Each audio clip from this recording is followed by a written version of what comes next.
எல்லார் மனசுல இருக்க ஒரே கேள்வி, இந்த எலெக்ஷன்ல டிவிக்கே எப்படி ஜெயிச்சிச்சு? எனக்கு என்ன புரியலனா, இந்த கேள்விக்கு உங்களுக்கு ஏன் ஆன்சர் தெரியல?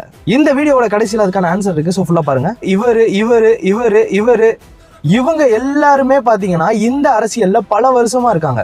ஆனா இவங்க இப்படி இந்த விஷயம் தெரியாம இத்தனை வருஷம் அரசியல் இருக்காங்கன்னு எனக்கு தெரியல. இந்த வீடியோல நான் அரசியல் பேச வரல, எனக்கு தெரிஞ்ச அந்த ஒரு விஷயத்த உங்க கூட ஷேர் பண்றதுக்காக வந்திருக்கேன்.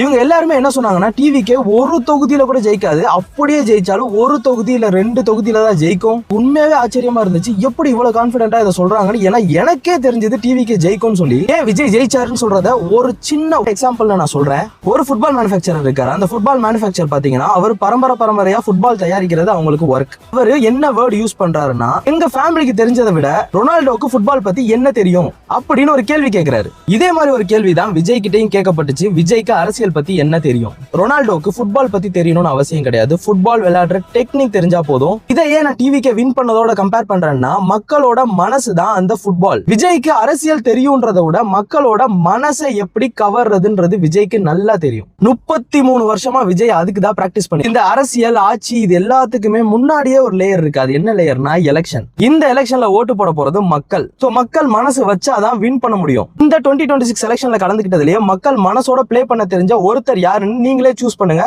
உங்களுக்கே தெரியும் யார் வின் பண்ணுவாங்கன்னு.